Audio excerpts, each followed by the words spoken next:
I left a ski trip after my boyfriend and his friends humiliated me in the bathroom. Day 4 of the ski trip with my boyfriend Derek and his 5 friends. The rental house was nice except for one problem. The bathroom doors didn't lock properly. I'd been uncomfortable all trip. His friends were loud, crude, constantly making jokes at my expense. Derek laughed along every time. After dinner, my stomach was upset from the greasy pizza. I excused myself to the main floor bathroom. I was mid-movement when the doorknob turned. "Occupied," I called. His friend Ashley barged in anyway. "Oh my God, are you pooping?" She yelled it loud enough for everyone to hear. "Guys, she's taking a massive dump." "Please get out," I said, trying to stay calm despite my mortification. She threw the door wide open as she left. 3 of Derek's friends were standing in the hallway, phones out, recording me sitting on the toilet with my pants down. "Close the door!" I screamed, trying to cover myself. They just laughed, made gagging sounds. Derek appeared, and I thought finally he'd help. Instead, he walked into the bathroom, waved his hand dramatically, and said, "Jesus Christ, what did you eat? It smells like something died." Then he left me there exposed while his friends filmed and laughed. I was sobbing, screaming for them to shut the door. After what felt like hours, Ashley finally closed it, but I could hear them outside doing impressions of my crying. When I finally came out, still in tears, all 6 of them pointed and howled with laughter.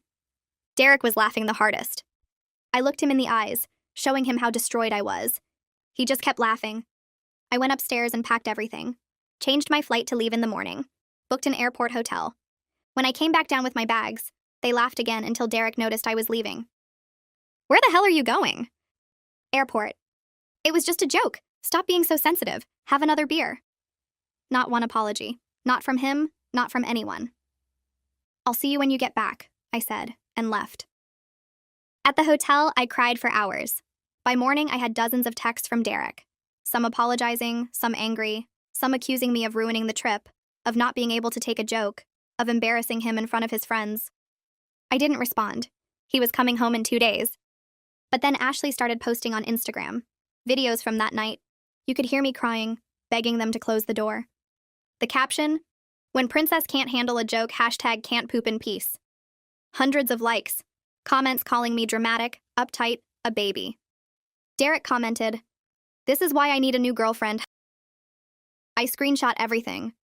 Then I did something I'd never done before. I went through Derek's phone backup on our shared cloud.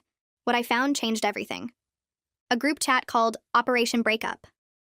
Messages from 2 weeks before the trip. Derek, "I want to break up, but she'll cry and make me look like the bad guy." Ashley, "Bring her on the ski trip. We'll make her dump you." Friend, "How?" Derek, "Embarrass her until she leaves. Then I'm the victim." They'd planned it. The bathroom humiliation was intentional. Ashley was supposed to walk in on me. They'd loosened the lock themselves. More messages. Ashley, "I'll accidentally walk in when she's on the toilet." Derek, "Perfect. She's so uptight about bathroom stuff." Friend, "Record it?" Derek, "Obviously. If she dumps me, we post it." I kept scrolling. Found messages between Derek and Ashley from months ago. Pictures. Explicit ones. They'd been hooking up our entire relationship. Ashley, "When are you leaving her?" Derek, "After the ski trip. But I need her to dump me so our friend group takes my side." My phone rang. Unknown number. I answered. "Is this Derek's girlfriend?" A woman's voice. "Who is this?" "I'm Brad's girlfriend. Was. He was on your ski trip. I just saw the Instagram videos. Then Brad let slip what they did. That they planned it. I'm so sorry. But there's more you need to know." "More?" "Ashley and Derek. Everyone knows they're together. The whole friend group has been laughing at you for months. They call you the placeholder in their group chat." I hung up. Opened Instagram. Derek had posted a story an hour ago. Him and Ashley in bed together at the ski house. The caption, "Finally free." But they'd made one mistake. In the background of Ashley's bathroom video, you could clearly see Derek placing something in my toiletry bag. I zoomed in. It was Ashley's prescription bottle. I'd found it when I unpacked. Assumed it was mixed in by mistake. But the prescription wasn't for Ashley.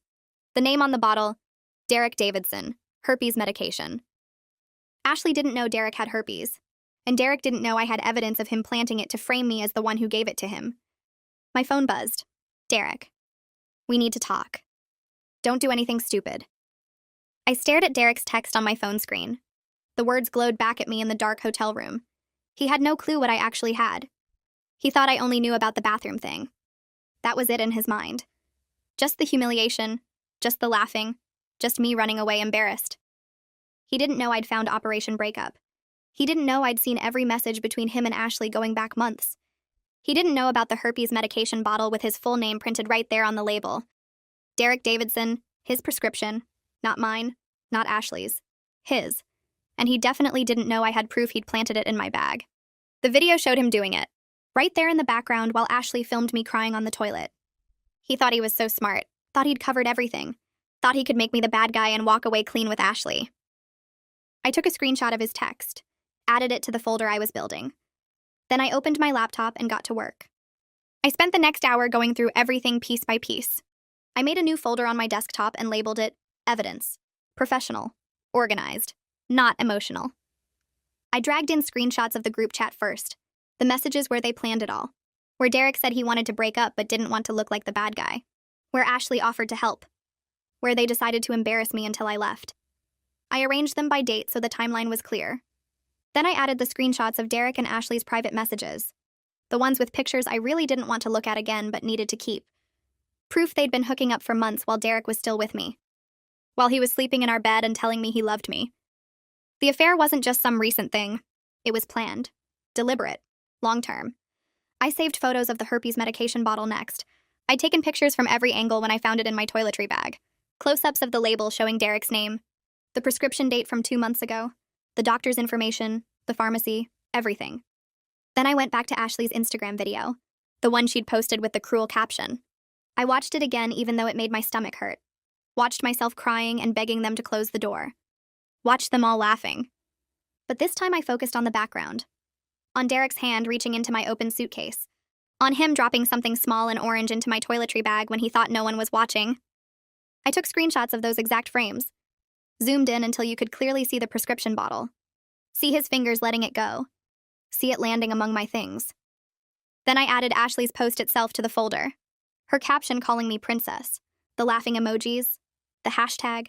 Derek's comment underneath about needing a new girlfriend. All the other comments from people calling me dramatic and uptight and a baby. People who had no idea what really happened. Who thought they were watching a funny prank video instead of documented evidence of a planned attack. My phone rang. Unknown number again. I answered. It was Brad's girlfriend, the woman who'd called earlier to tell me about the placeholder thing. She sounded nervous when she spoke. She asked if we could meet tomorrow morning, said she had more information, more details about how long this had been going on. She kept saying she was sorry, that what they did was sick, that she couldn't stay quiet about it anymore. I told her yes. We agreed on a coffee shop near the airport. 9 a.m. She said she'd bring her laptop, that she had screenshots too. Stuff Brad had shown her before he realized what he was admitting to. She hung up fast like she was worried someone would overhear. I looked at the clock. It was almost midnight. I should sleep. I had to meet her in 9 hours. But my brain wouldn't stop moving. I lay down in the hotel bed and stared at the ceiling. Every time I closed my eyes, I saw Derek's face. The way he'd laughed at me. The way he'd waved his hand in the air like my humiliation was the funniest thing he'd ever seen. The way he'd just walked away and left me there exposed while his friends filmed. They'd planned it. Every second of it. Ashley walking in wasn't an accident. The door not locking wasn't bad luck. Derek's comment about the smell wasn't him being thoughtlessly mean. It was all scripted, rehearsed. They'd talked about it in their group chat, decided exactly how to break me down until I left. So Derek could play victim. So he could tell everyone I was the one who ended it. So he could run straight to Ashley without looking like the bad guy. My phone kept buzzing. More texts from Derek. I opened them one by one. The first few were apologies, saying he was sorry, that he didn't mean it, that it got out of hand. Then they shifted, got angry, said I was overreacting, that I'd ruined the whole trip for everyone, that his friends thought I was being dramatic, that I'd embarrassed him by leaving like that, by not being able to take a joke. The last one just said to answer him, that we needed to talk before I did something stupid. I didn't respond to any of them, just took screenshots and added them to my evidence folder, watched the number of files grow, felt something cold and sharp settle in my chest where the hurt had been. I barely slept.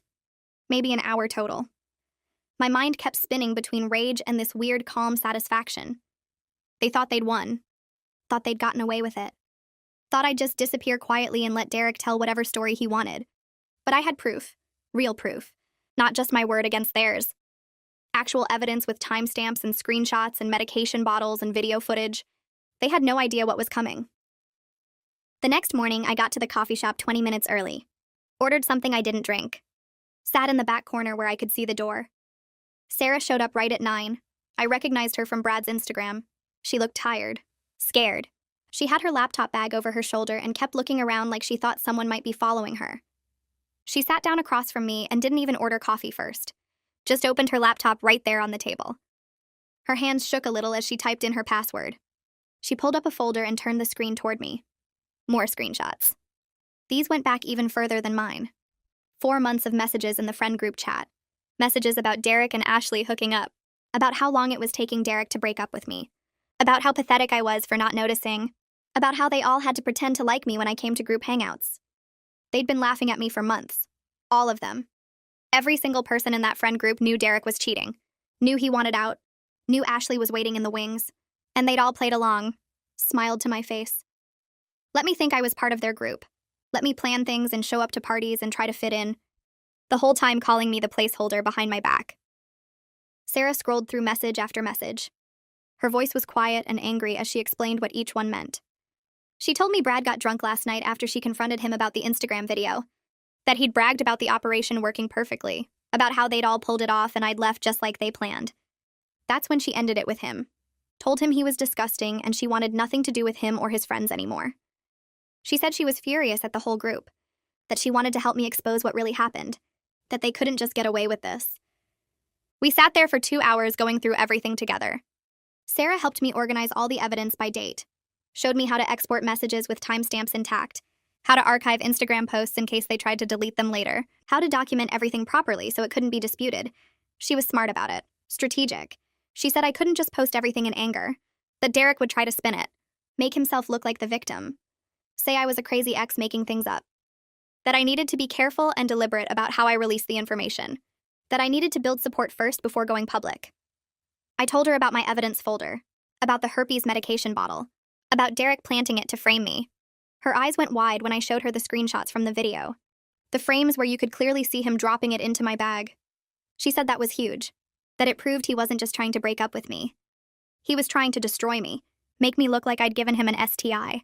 Ruin my reputation completely so no one would believe anything I said afterward. We talked about strategy. About who to contact first. Sarah said my first move should be reaching out to the people who'd commented on Ashley's Instagram post. The ones calling me dramatic and uptight. She said I needed them to understand they'd been manipulated. That they'd participated in a planned humiliation without knowing it. That once they knew the truth, some of them might feel bad enough to support me publicly. I wasn't sure about that. People don't like admitting they were wrong. But Sarah insisted.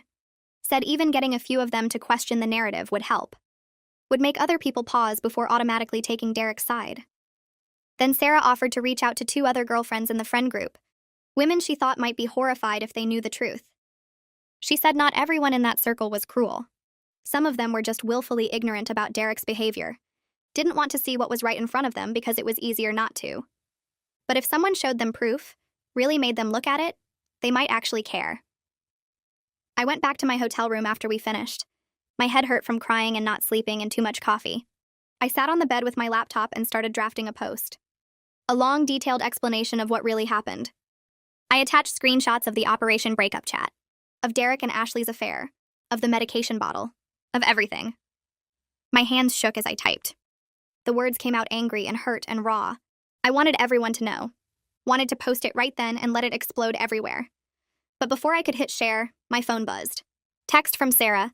She said to wait, that she wanted to talk to those other girlfriends first. Build some support before I went public. Give it one more day to make sure we had people on my side who could back me up. I stared at the draft post on my screen. At all the evidence laid out in a neat, organized timeline. At the truth finally ready to come out. Then I saved it as a draft and closed my laptop. One more day. I could wait one more day. The next morning I woke up to 17 new texts from Derek. The first few tried to sound reasonable. He said we should talk like adults. He said he was sorry things got out of hand. But by text 7, the tone changed. He accused me of being dramatic. Said I was making everything worse by ignoring him. By text 12, he was angry. Called me immature for running away. Said I was embarrassing him in front of his friends by acting like a victim. Text 15 said I was playing games, that I knew exactly what I was doing by not responding. The last two were different, more threatening. He said I better not do anything stupid, that if I tried to cause problems for him, there would be consequences. I screenshot every single message and added them to my evidence folder. He had no idea what I actually knew. He thought I was just hurt about the bathroom thing. Thought I'd caught him with Ashley and was upset. He didn't know about Operation Breakup. Didn't know I'd seen every message where they planned to humiliate me. Didn't know I had proof of their affair going back months. And he definitely didn't know about the herpes medication bottle with his name on it. The one he'd planted in my bag to frame me. I sat in my hotel room organizing everything into a timeline. Made sure every screenshot was clear and readable. Checked that the video frames showing Derek planting the bottle were saved properly. Sarah had been right about being strategic. Derek was already trying to control the story. Already positioning himself as the reasonable one dealing with his crazy emotional girlfriend. If I just posted everything in anger, he'd say I was lying. That I'd made it all up because I couldn't handle him moving on. I needed to be smarter than that. My phone rang around 6 that evening. Sarah's name on the screen. I answered and she sounded excited.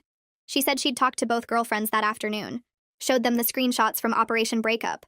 The messages about planning my humiliation. The evidence of Derek and Ashley's affair. One of them, a woman named Jenna, had been genuinely shocked. Sarah said Jenna went pale when she saw the messages. Asked to see everything multiple times like she couldn't believe it was real. Jenna told Sarah she'd been in the hallway that night. Had laughed when I came out of the bathroom crying. She felt sick about it now that she knew the truth. But the other girlfriend, Michelle, had refused to even look at the screenshots. Said Sarah was starting drama, that Derek would never do something like that. That I was probably just a bitter ex making things up. Michelle told Sarah to stay out of it and left. Sarah said that was about what she expected. That some people would rather not know the truth because knowing meant they'd have to do something about it. But having Jenna believe me was huge. It meant I had someone from inside Derek's friend group who could back up my story. 20 minutes after I hung up with Sarah, my phone buzzed with a message from an unknown number. It was Jenna. She said Sarah had given her my number. That she needed to apologize directly. She said she was so sorry for laughing that night. That she'd thought it was just a prank. Everyone was always joking around on those trips and she hadn't realized how cruel it actually was. She said she had no idea about Operation Breakup. No idea Derek wanted me to dump him. No idea the whole thing was planned. She said if she'd known, she would have stopped it. Would have said something. I didn't know if I believed that last part, but I appreciated her reaching out.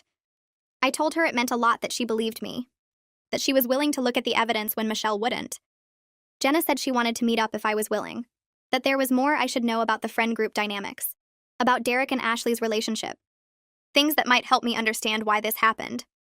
I agreed to meet her the next afternoon at a coffee shop near my hotel. Jenna was already there when I arrived. She looked nervous. Kept fidgeting with her cup. I sat down across from her and she immediately started talking. She said Ashley had been insecure about Derek for months, that she was constantly asking the other girlfriends if they thought Derek would actually leave me. If they thought he really loved her, or was just using her. Jenna said Ashley would get anxious whenever Derek mentioned me. Would ask if he'd said anything about breaking up, if he'd seemed distant. The other girlfriends thought it was annoying, but they understood. Derek had been cheating on me with Ashley for almost 6 months.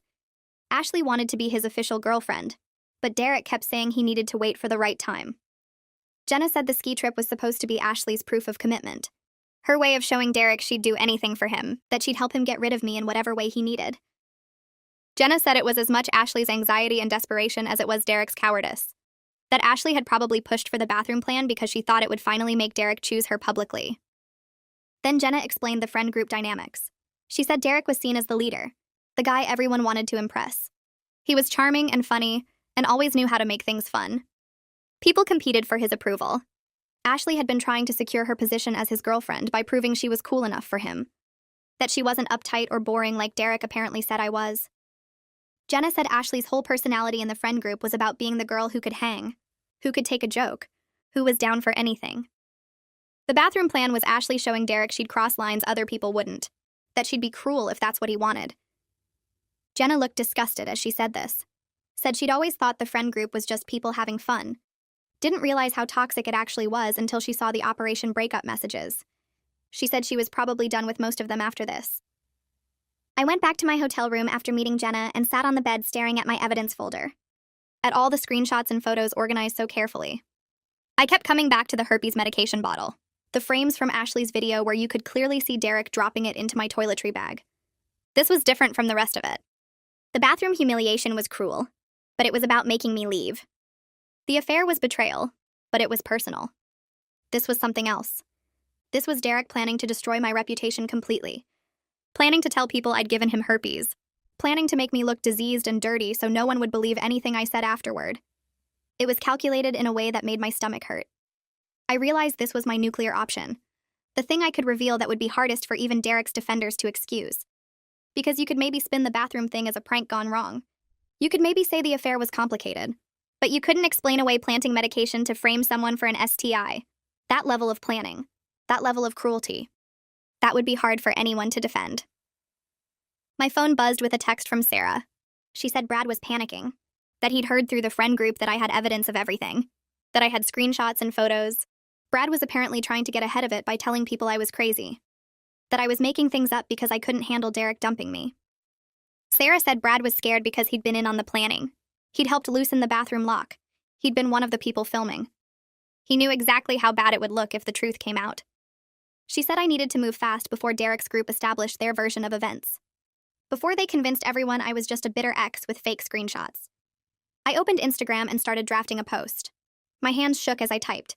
I explained everything. The bathroom incident. How I'd left the ski trip. How Ashley had posted the humiliating video. Then I explained what I'd found. The Operation Breakup group chat. The messages planning my humiliation. Screenshots of Derek saying he wanted me to dump him so he'd look like the victim. Screenshots of Ashley volunteering to walk in on me in the bathroom. Of them discussing loosening the lock. Of them planning to record it and post it if I left. I attached images of every message. Made sure the timestamps were visible. Made sure you could see the profile pictures so no one could say I'd made them up. I explained that Derek and Ashley had been having an affair for months. That the whole friend group knew. That they'd all been laughing at me behind my back. I kept the herpes medication detail out of it for now. Saved it in case I needed it later. I read through the post 3 times. Made sure everything was clear. Made sure I sounded calm and factual rather than emotional. Then I hit share. Within 20 minutes, my post had 50 comments. Within an hour, it had been shared over 200 times. The responses were all over the place. Some people were horrified, said they couldn't believe Derek would do something so calculated. Said the screenshots proved everything. Said they were sorry they'd believed Ashley's version. But other people accused me of airing dirty laundry. Said I should have handled this privately. Some suggested I'd doctored the screenshots. That the messages looked fake. That I was just trying to get revenge because Derek had moved on. A few people said even if it was true, I shouldn't have posted it publicly. That it made me look desperate and vindictive. I watched the comments roll in. Watched people I'd never met debate whether I was telling the truth. Whether I had the right to expose what Derek had done. It was surreal and overwhelming and exactly what Sarah had warned me about. Not everyone would believe me. Not everyone would care even if they did believe me. Derek's response came fast. 40 minutes after my post went live, he posted his own. He said the screenshots were taken out of context. That we'd all been joking around in that group chat. That I was a bitter ex who couldn't accept that he'd moved on. He said I was trying to ruin his life because I was hurt. That anyone who really knew him would know he'd never planned something so cruel. His post got supportive comments immediately. His close friends jumped in saying they knew the real Derek. That I was clearly lying. That the screenshots proved nothing. Ashley commented saying I was obsessed and needed to let go. Brad commented saying I'd always been dramatic. That everyone on the ski trip could confirm I'd overreacted to a harmless prank. I watched Derek's post get likes and shares. Watched his friends rally around him. Sarah texted me saying this was expected. That Derek's inner circle would defend him no matter what. But that cracks would start showing. That people on the outside would see through it. I closed Instagram and put my phone face down on the bed. My heart was racing. I'd done it. I'd posted the truth. And now I had to live with whatever came next. I refreshed Instagram and watched Ashley's bathroom video disappear from her profile. Gone. But my notifications kept buzzing. People had screen recorded it, downloaded it, reposted it with screenshots of the Operation Breakup messages. Her name was tagged over and over in posts calling her cruel, fake, a bully. Someone created a side-by-side comparison of her original caption mocking me and the group chat messages proving it was planned. The post had thousands of shares. Ashley was getting destroyed in the comments of every repost.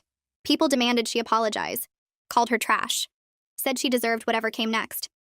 I watched it spread across Instagram, Twitter, even TikTok. The video I'd wanted deleted was everywhere now, but the context had shifted completely. I wasn't the punchline anymore. They were. Jenna's comment appeared on my post 2 hours after I'd published it. She wrote that she'd seen the full evidence, every screenshot, and she believed me completely. She said she was ashamed she'd laughed that night and hadn't understood what was really happening. Sarah commented right below her saying the same thing, that she'd met with me, reviewed everything, and knew I was telling the truth. Both their comments got hundreds of likes immediately. People responded saying it meant something that women from Derek's own friend group were confirming my story. That if people who knew him believed me, everyone else should too. Jenna and Sarah's credibility gave weight to everything I'd said, made it harder for Derek's defenders to claim I was lying or dramatic. They were witnesses who'd actually been there, who knew these people, who had nothing to gain from supporting me. 2 direct messages arrived within an hour of each other. The first was from Chris, one of the guys who'd filmed me in the bathroom. He said he was sorry, that he'd been drinking and following Derek's lead, that he didn't realize until Brad's girlfriend exposed it, that the whole thing had been planned weeks in advance. He thought it was just a stupid prank in the moment. He offered to comment publicly that Derek had orchestrated everything and that the rest of them had just gone along with it. The second message was from Tyler, another ski trip guy. Almost identical apology. Same excuse about drinking and not knowing. Same offer to confirm publicly that Derek was the instigator. I stared at both messages. Part of me wanted to tell them their apologies meant nothing, that being drunk didn't excuse filming someone on a toilet. But the strategic part of me, the part Sarah had helped me develop, knew their willingness to confirm Derek's role publicly would matter, would make it even harder for him to claim I was lying. My phone wouldn't stop buzzing. Every notification was another comment, another share, another person weighing in on my post. My battery was draining from constant use. My eyes hurt from staring at the screen. I was exhausted, physically tired from poor sleep, mentally drained from reading hundreds of strangers' opinions about my life. Sarah texted me around 9 that night reminding me why I'd done this. She said the public documentation protected me, that if Derek tried to retaliate or spread lies, the truth was already on record with evidence, that I'd taken control of the narrative before he could establish his version as fact. She was right, but I still felt overwhelmed by the attention, by the weight of having shared something so personal with thousands of people I'd never met. My phone rang at 10:30. Unknown number. I almost sent it to voicemail, but something made me answer. A woman's voice, older, shaking slightly. She said my name as a question. I confirmed. She told me she was Derek's mom. I froze, couldn't speak for a second. She started crying before I could respond. She said she'd seen my Instagram post, read every screenshot. She was so sorry. She had no idea her son was capable of such calculated cruelty. She kept repeating that she'd raised him better than this, that she was ashamed and devastated. She asked what she could do to help, how she could make any of this right. I didn't know what to say. I hadn't expected this. Hadn't expected Derek's own mother to reach out and apologize, to cry over what he'd done. Her genuine remorse caught me completely off guard. I told Derek's mom I appreciated her calling, that it meant something. We talked for maybe 15 minutes. She asked questions about the ski trip, about how long Derek and I had been together, about whether I was safe now. Her concern felt real, not performative or defensive like I'd expected. She said she was going to talk to Derek's father about this, that they needed to address what their son had done. Then she paused. Asked if the herpes medication I'd mentioned in one of my comment responses was real. If I actually had proof of that, I told her yes, that I had a photo of the prescription bottle with Derek's full name on it, that I'd found it planted in my toiletry bag. She went quiet for a long moment. I could hear her breathing. Then she said she needed to talk to her son, that she needed to see this evidence herself. Her voice sounded devastated. I pulled up the photo of the medication bottle on my phone, made sure Derek's name was clearly visible on the prescription label, sent it to the number Derek's mom had called from. She received it while we were still on the phone. I heard her sharp intake of breath when she opened it. Silence stretched between us. She finally spoke, her voice barely above a whisper. She said she had to go, had to talk to Derek's father, had to figure out what to do about this. She thanked me for being honest with her, for showing her the truth about her son. Then she hung up. I sat there holding my phone, trying to process what had just happened. Derek's own mother had seen evidence of his plan to frame me for giving him herpes, had seen proof of just how far he'd been willing to go. Derek's post appeared on Instagram 4 hours later. I was lying in bed trying to sleep when my phone lit up with notifications. People were tagging me, telling me to look at what he'd written. His post was long, angry, barely coherent. He said I'd crossed a line by involving his family, that I was trying to destroy his life because I couldn't handle that he'd moved on. that contacting his mother was manipulative and psychotic, that I was obsessed with ruining him. He said he'd made mistakes, but I was taking things too far, that I needed to stop before I faced consequences. The post made him look unhinged, desperate. Several people commented that his reaction proved I was telling the truth, that if he had nothing to hide, he wouldn't be this angry about his mom seeing evidence. That threatening me just made him look guilty. His attempt to paint himself as the victim was backfiring completely. Ashley broke her silence the next morning with her own Instagram post. She said she wanted to address what happened on the ski trip, that she hadn't known the full extent of Derek's plan, that she'd been manipulated by him too. She apologized for the bathroom video and for humiliating me, but she framed most of it as Derek's fault. Said he'd convinced her I was a bad person, that he'd told her embarrassing me would be funny, that she'd trusted him and gone along with something she now regretted. She called herself another one of Derek's victims. The post got mixed reactions. Some people said she deserved credit for apologizing. Others pointed out she'd actively participated and planned the bathroom incident in those group chat messages, that she couldn't claim to be manipulated when the screenshots showed her volunteering ideas. I read Ashley's post 3 times, trying to figure out how I felt about it. Part of what she said might be true. Derek had been cheating on both of us, using both of us, lying to both of us for months. In that sense, we were both his victims. But she'd still participated in deliberate cruelty. Had walked into that bathroom knowing exactly what she was doing. Had posted that video with that caption knowing it would humiliate me. Had been sleeping with my boyfriend for months while watching me trust him. Her apology felt strategic, like she was trying to salvage her reputation by distancing herself from Derek now that he was facing consequences. Like she wanted sympathy without taking full responsibility for her choices. I didn't know if I believed she was genuinely sorry or just sorry she got caught. Sarah called me that afternoon while I was still processing Ashley's post. She'd seen it too and wanted to warn me about something. Ashley was being smart about this, she explained. By positioning herself as another one of Derek's victims, she was splitting the sympathy vote. Some people who might have been completely on my side were now thinking maybe the situation was more complicated. Maybe Derek had manipulated everyone. Maybe Ashley deserved some understanding too. I could hear the frustration in Sarah's voice. She thought Ashley was playing games, trying to save her reputation by throwing Derek completely under the bus while avoiding real accountability for her own choices. And it was working on some people. The comments on Ashley's post were mixed, but plenty of them were supportive. People saying she was brave for admitting her mistakes. People saying Derek was clearly the real villain here. I sat with my phone for a long time after Sarah hung up, reading through Ashley's post again and the comments below it. Part of me wanted to respond publicly, to point out all the ways her apology was strategic and incomplete. To remind everyone that those group chat screenshots showed her volunteering ideas, not just going along with Derek's plan. But then I realized something that changed my thinking completely. If Ashley was admitting Derek manipulated her, that actually helped my case more than it hurt it. If even the woman he was cheating with, the woman who helped plan the bathroom humiliation, was now saying Derek was manipulative and cruel, that made him look worse, not better. Her narrative reinforced that Derek was the primary villain here. I could live with Ashley getting some sympathy from people if it meant Derek faced real consequences. I didn't need perfect justice where everyone saw every detail correctly. I needed Derek's reputation damaged enough that he couldn't just laugh this off and move on like nothing happened. Ashley's post accomplished that, even if it let her off easier than she deserved. I decided not to attack her publicly. I wouldn't defend her either, but I wouldn't add fuel to a fight that was actually working in my favor. Over the next few days, I watched the friend group fall apart on social media. It was visible and messy. Some people were still defending Derek, posting vague things about not believing everything you read online and waiting to hear both sides. Others had gone completely silent, not liking or commenting on anything related to the situation. A few were publicly distancing themselves, unfollowing Derek and Ashley, posting things about surrounding yourself with good people. Brad had deleted his Instagram entirely, just gone. Sarah told me he was panicking because he knew he'd been filmed in that hallway with his phone out. He was trying to disappear before anyone focused too much attention on his role in everything. The cracks in Derek's support system were showing everywhere. People were choosing sides, and the sides weren't even anymore. Jenna texted me 3 days after my initial post with an update that surprised me. Michelle, the woman who had refused to even look at the screenshots when Sarah showed them to her, was now questioning things. She'd seen Derek's increasingly unhinged posts about me involving his family and trying to destroy his life. The posts made him look unstable and angry, rather than like someone who'd been wrongly accused.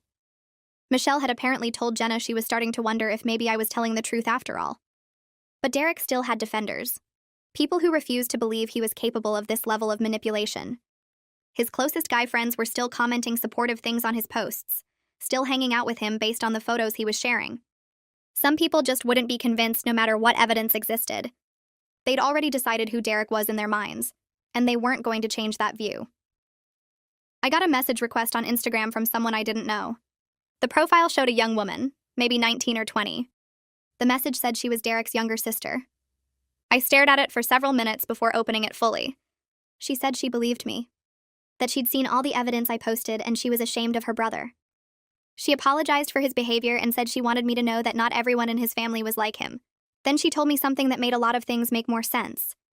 Derek had always been manipulative, she wrote, since they were kids. He'd lie to their parents about things she'd done to get her in trouble. He'd charm his way out of consequences when he got caught doing something wrong. Their parents, especially their mom, had always made excuses for him. He's just joking around. He didn't mean it like that. You're being too sensitive. She'd heard those phrases her whole life whenever she complained about Derek's behavior. Their parents had taught him that manipulation worked and that he could talk his way out of anything. I thanked her for reaching out and told her I appreciated her honesty. She responded quickly saying she'd tried to warn other girls Derek had dated, but they never believed her until it was too late. She hoped I'd be okay, and that Derek would finally face real consequences for once in his life. 2 days later, Derek changed tactics completely. He posted a long message about his mental health struggles, about how the online harassment was affecting him deeply. How he was dealing with depression and anxiety and people attacking him publicly was making everything worse. He didn't apologize for anything or address the evidence directly. He just talked about how hard this was for him mentally and emotionally. The post got exactly the response he wanted from some people. Comments flooded in telling him to stay strong, that people were cruel online, that his mental health mattered. Some people were saying I'd gone too far by posting private messages and that I was responsible if anything happened to him. I wanted to throw my phone across the room. The manipulation was so obvious to me, but it was working on enough people to be infuriating. He was playing the victim card after orchestrating a plan to humiliate me so badly I'd break up with him. After cheating on me for months. After trying to frame me for giving him herpes. And people were feeling sorry for him. Sarah called me that night because she could tell from my lack of posts that I was struggling. I told her I wanted to post the herpes medication evidence publicly. I wanted to show everyone exactly how far Derek had been willing to go.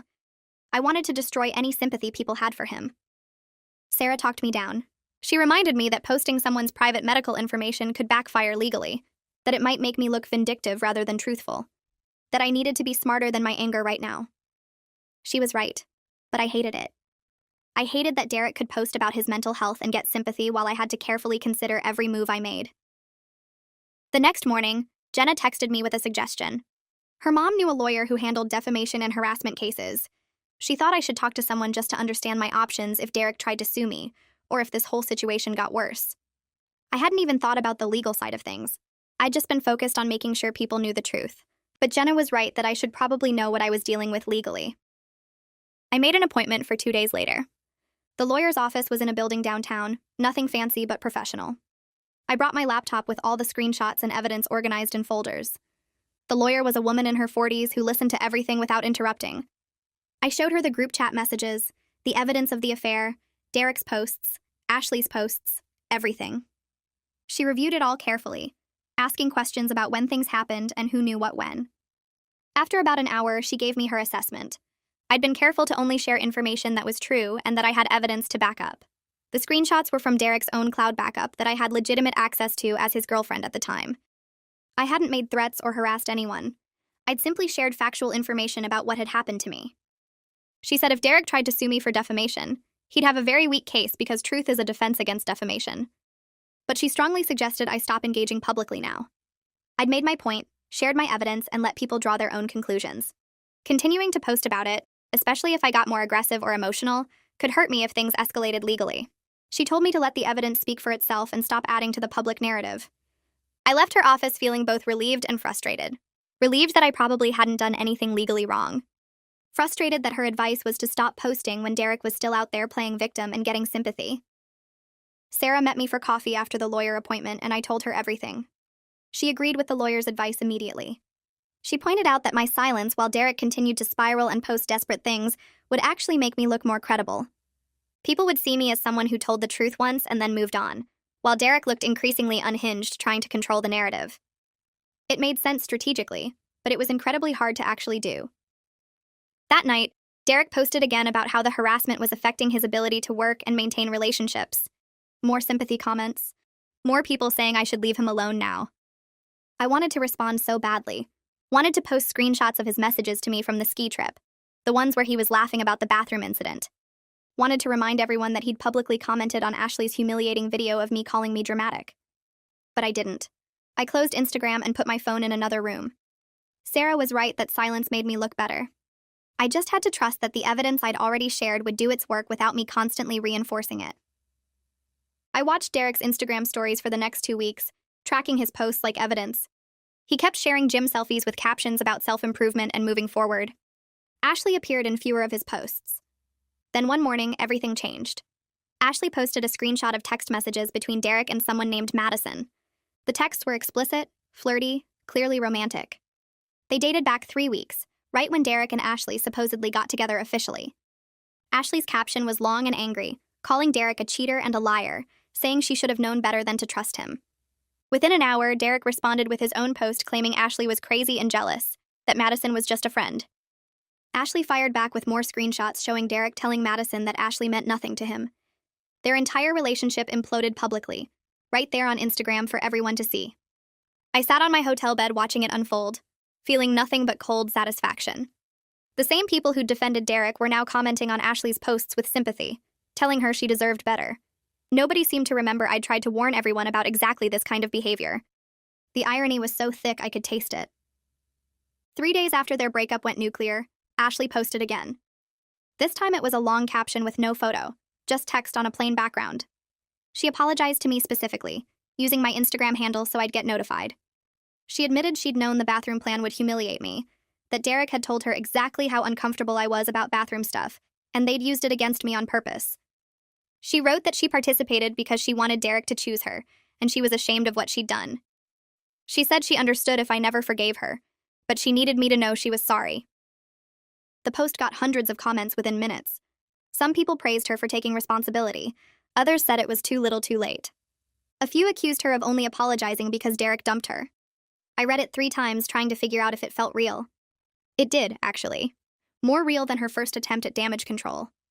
This one had details, specific admissions, no excuses about being manipulated. She owned what she'd done. I didn't respond publicly. Commenting would just feed the drama, and I was exhausted by all of it. Instead, I sent her a private message that took me 20 minutes to write. I told her I appreciated her honesty and hoped she'd get away from Derek permanently this time. I didn't say I forgave her because I wasn't sure I did. But I acknowledged that she'd been honest in a way Derek never had been. She responded within 5 minutes, thanking me and saying she understood if I never forgave her. She said she was blocking Derek on everything and going to therapy. I believed her, or at least I wanted to. I left her on red after that. There was nothing else to say. Derek's Instagram became increasingly unhinged over the next week. He posted quotes about betrayal and loyalty, clearly aimed at Ashley. He shared songs about being stabbed in the back. He wrote long captions about how women couldn't be trusted, how everyone was fake, how he was done with relationships. His remaining friends started quietly unfollowing him. I noticed because I checked his follower count obsessively, watching it drop by 5, then 10, then 20 people. Even Brad unfollowed him. The people who defended him so loudly were backing away slowly, not wanting to be associated with his downward spiral. Michelle still commented supportive things occasionally, but even her comments got less frequent. Derek was losing his social support in real time, and he was too angry to notice or care. I needed to get my stuff from our apartment before this got worse. I couldn't avoid it forever, and I definitely didn't want to face Derek directly. I texted his mom, asking if she could help me coordinate a time when Derek would be at work. She responded immediately, saying she'd make sure he stayed away, and she'd meet me there to help pack. She apologized again for her son's behavior, saying she was horrified by everything she'd learned. We set a date for that Thursday at noon when Derek would be at his job site. I booked a rental van and asked Sarah if she could come with me for backup. She agreed without hesitation, saying there was no way I should go alone even with Derek's mom there. Thursday arrived and I felt sick with nerves. I hadn't been back to that apartment since before the ski trip. All my stuff was still there, mixed in with Derek's like we were still a couple. Sarah drove us in the rental van while I sat in the passenger seat trying not to panic. Derek's mom was already waiting outside when we arrived, holding a stack of boxes she'd brought from her garage. She hugged me immediately, which I wasn't expecting. She kept saying she was sorry, that she didn't raise him to be cruel, that she was cutting off his financial support until he got serious help. I told her she didn't need to apologize for him, but she insisted. She said she'd been making excuses for Derek's behavior for years, and she was done enabling him. She handed me an envelope saying it was money to cover my hotel costs. I tried to refuse, but she pushed it into my hands, saying it was the least she could do. We went inside and I started packing immediately, wanting to get out as fast as possible. Sarah took my bedroom while Derek's mom helped me in the living room with my books and decorations. Everything felt contaminated somehow, like Derek's cruelty had soaked into my belongings. I packed mechanically, not letting myself think too much about what each item meant. My favorite mug from the kitchen, the blanket from my couch that Derek always complained was too girly. Photos from before everything went wrong that I'd frame and hang on walls that were actually mine. Derek's mom kept apologizing while we worked, telling me stories about arguments she'd had with Derek about his treatment of me. She said she'd noticed him being dismissive and rude, but she'd convinced herself it was just normal couple stuff. Now she knew better. She was meeting with a therapist herself to figure out why she'd made excuses for him for so long. I found an apartment 3 days later, a small one-bedroom in a complex 20 minutes from my work. It wasn't fancy, but it was mine, completely mine, and nobody could violate that space or use it against me. The landlord ran my credit and called my references, and I signed the lease that same afternoon. Walking out of the rental office with my keys felt surreal. I had my own place, my own door that locked properly, my own bathroom that nobody would barge into. I sat in my car in the parking lot and cried, but this time it was relief more than sadness. I'd survived Derek's scheme and I was building something new. Jenna and Sarah showed up Saturday morning with coffee and enthusiasm to help me move in. We hauled boxes up 2 flights of stairs, arranged furniture, hung curtains. Sarah brought cleaning supplies and scrubbed the kitchen while Jenna helped me organize my bedroom. We ordered pizza for lunch and ate it sitting on my living room floor because I didn't have a table yet.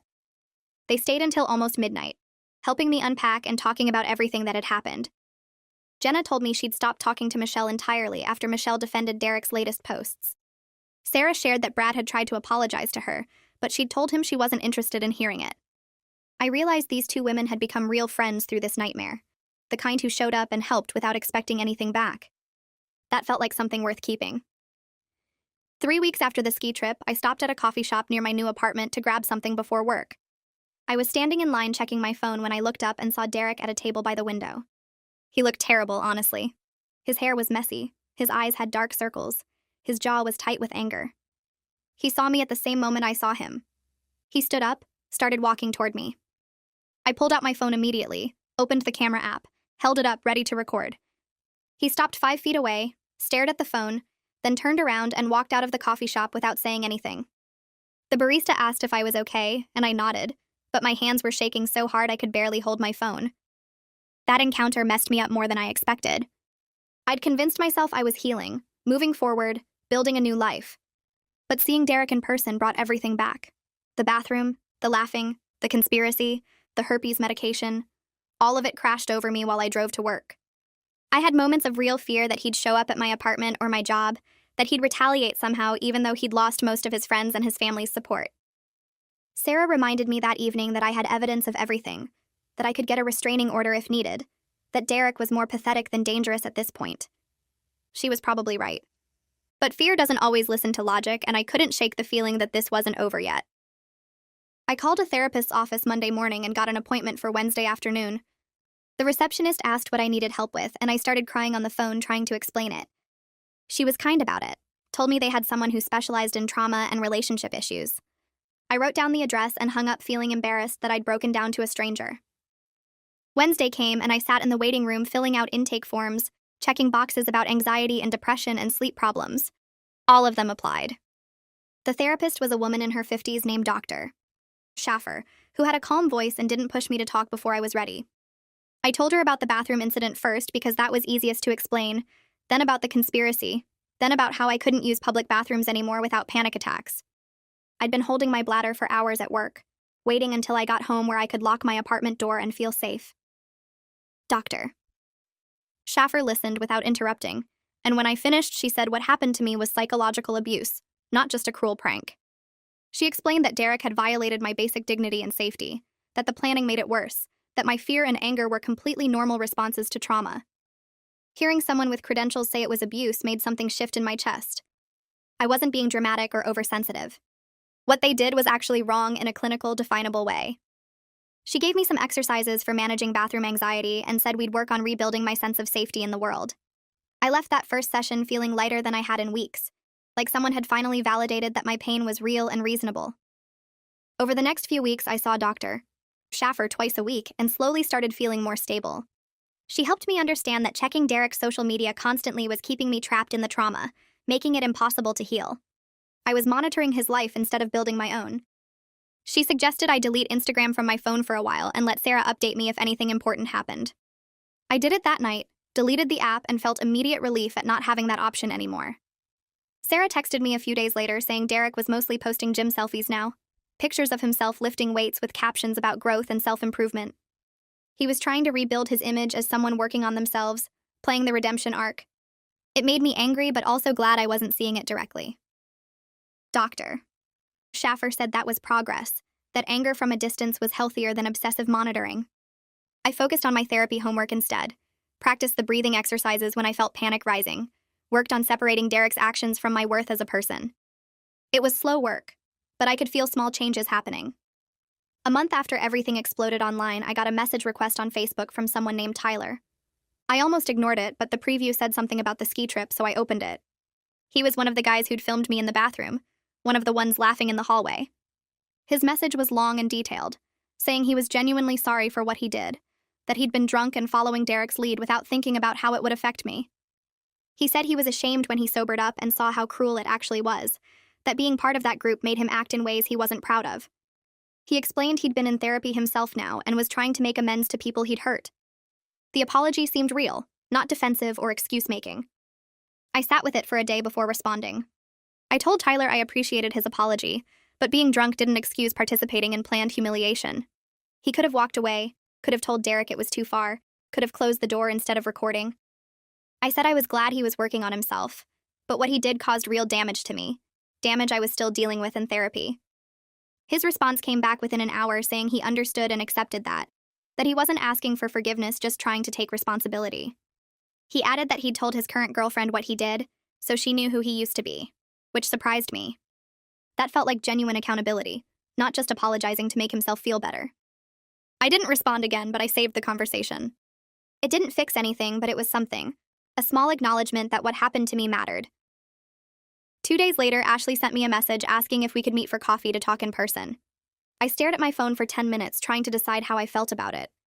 Part of me wanted to ignore her completely, keep her blocked from my life forever. But another part was curious what she wanted to say face to face, whether she'd actually grown or if this was more manipulation. I talked about it in therapy, and Dr.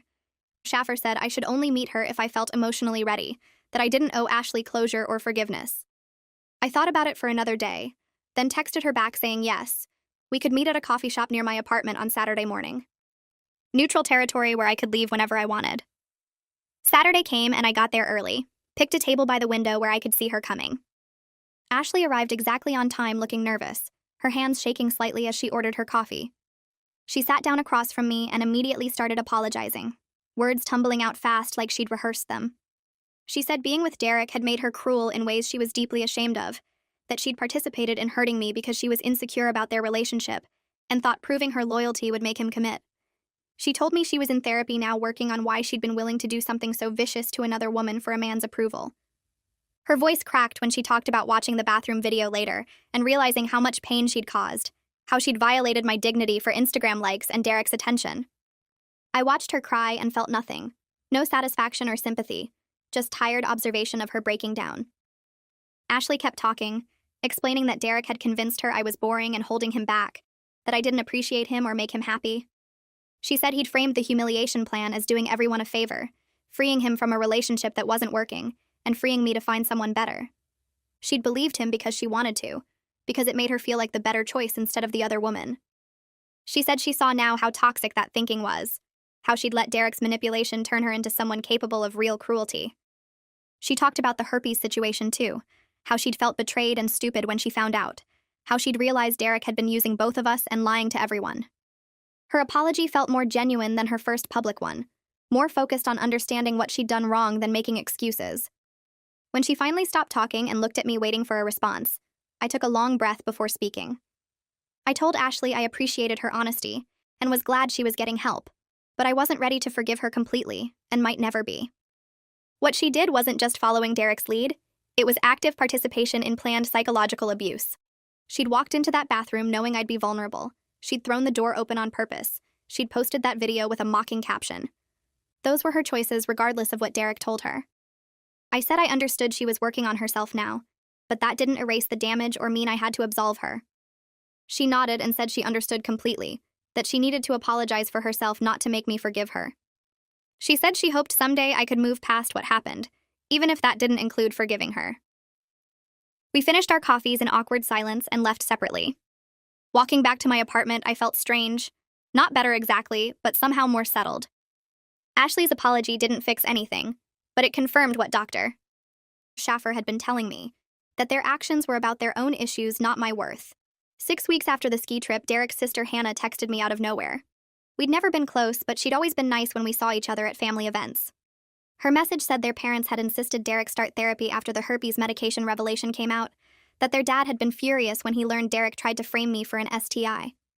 She said her parents felt terrible about what their son had done and wanted me to know they'd cut off his financial support until he showed real change and took therapy seriously. Hannah added that she was ashamed of her brother and sorry she hadn't reached out sooner, that she'd been processing everything and didn't know what to say. I thanked her for telling me and said I appreciated their parents taking it seriously. Knowing Derek was facing real consequences from his family felt more meaningful than any social media fallout. His parents holding him accountable mattered in a way public shame never could. I spent the next few days processing everything that had happened. Derek's parents cutting him off financially mattered more than any angry Instagram comments ever could. Social media outrage fades fast, but his dad refusing to pay his rent until he got serious help was real. That kind of consequence actually changed things. I found myself checking my phone less, not needing to monitor what people were saying online anymore. The validation from his own family felt like enough. About a week later, I joined a pottery class at the community center near my apartment. I'd always wanted to try it, but Derek said it was boring and pointless. On my third session, a guy named Tom asked if I wanted to grab coffee after class. My stomach tightened immediately, but I made myself say yes. We met at a cafe the following Saturday, and I was so nervous my hands shook when I picked up my cup. He asked about my week, and I decided to just be honest. I told him I'd recently gotten out of a bad relationship and was still figuring things out. He nodded and said he understood, that he'd been through something similar last year. We talked about pottery and hiking and our jobs, nothing heavy or complicated. When we said goodbye, he asked if I wanted to do it again, and I surprised myself by agreeing. The second date happened a week later and felt easier. We went to a bookstore and walked around pointing out our favorite sections. He was patient when I got quiet and didn't push me to explain what I was thinking. Driving home afterward, I realized something had shifted. I was still processing the bathroom incident and the betrayal and all of it, but I could also move forward at the same time. Healing wasn't going to be this straight line where I felt better every single day. Some days I'd be fine, and others I'd remember Derek's face while his friends filmed me and want to cry. But having coffee with Tom proved I could do normal things again. I could meet someone new without Derek's shadow blocking everything. Jenna texted me a few days later inviting me to a dinner party at her place the following weekend. She said it would be low-key, just 6 people total, none of them connected to Derek's friend group. I almost said no because the idea of sitting around a table with strangers made my chest tight. But I made myself accept. When Saturday came, I changed my outfit 3 times before leaving, trying to find something that felt like me instead of what Derek used to say looked good. The dinner was actually fun. Jenna introduced me to her coworkers and her neighbor, and we ate pasta and played card games until late. Nobody asked about my relationship status or why I'd moved apartments recently. They just treated me like a normal person. Walking back to my car that night, I felt lighter than I had in months. These people didn't know about the ski trip or the videos or any of it. They just knew me as someone who laughed at bad jokes and was terrible at poker. 2 months after the ski trip, I was buying groceries on a Tuesday evening when I saw Derek in the produce section. We made eye contact for maybe 2 seconds. My heart jumped, but not the way I expected. I didn't feel the crushing humiliation or the anger or even much of anything, really. Just mild discomfort, like seeing someone you used to know at the gym.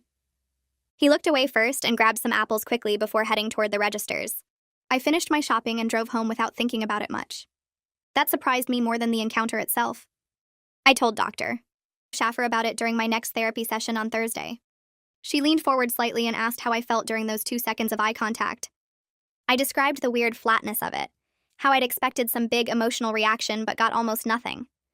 She smiled and said that was actually a sign I was healing. The fact that seeing Derek didn't consume me with rage or fear or even hurt meant I was processing what happened instead of staying stuck in it. I still had hard moments and bad days, but I wasn't defined by what he did anymore. That didn't mean I was over it completely, just that it didn't own me the way it had 2 months ago. 3 weeks later, my boss called me into her office, and I immediately assumed I'd done something wrong. Instead, she told me I was getting promoted to senior coordinator with a raise. I sat there kind of stunned while she explained that I'd been doing excellent work lately and seemed more confident in meetings. The confidence part shocked me because I definitely didn't feel confident most days, but apparently something had changed in how I carried myself at work. I called Sarah and Jenna that night to tell them, and they insisted on taking me out to celebrate. We got dinner at this Thai place, and they kept making toasts about how proud they were of me. It felt good to have something tangible and positive happen, something that proved my life was actually moving in a better direction. A week after that, Sarah suggested the three of us do a weekend trip together, just a small cabin rental in the mountains where we could hike and hang out and not think about anything stressful. My immediate reaction was panic, because the last group trip I'd taken ended with me sobbing in a hotel room. But this was different. These were people I trusted, people who'd shown up for me when everything fell apart. I said yes, even though my stomach felt tight about it. We booked a place for the following month, and I tried not to think too much about all the ways it could go wrong. The weekend finally came, and we drove up to the cabin on Friday afternoon. It was small and cozy with a fireplace and big windows looking out at the trees. We hiked Saturday morning and made a huge breakfast when we got back and spent the afternoon reading on the porch. Nobody brought up Derek or Ashley or any of the drama. We just existed together in this peaceful bubble where nothing bad had happened. Sunday morning, I woke up before them and made coffee and sat outside watching the sun come up through the mountains. I realized I felt genuinely happy for the first time in months. Not the fake happiness where you're trying to convince yourself things are okay, but real contentment. I still had therapy appointments every week and days where I felt anxious or sad or angry about what Derek did, but I was building something good with people who actually respected me. Derek's plan to humiliate me into leaving had worked, but it also freed me from a relationship that was poisoning me. His cruelty didn't destroy me. It just showed me exactly who deserved to be in my life and who didn't.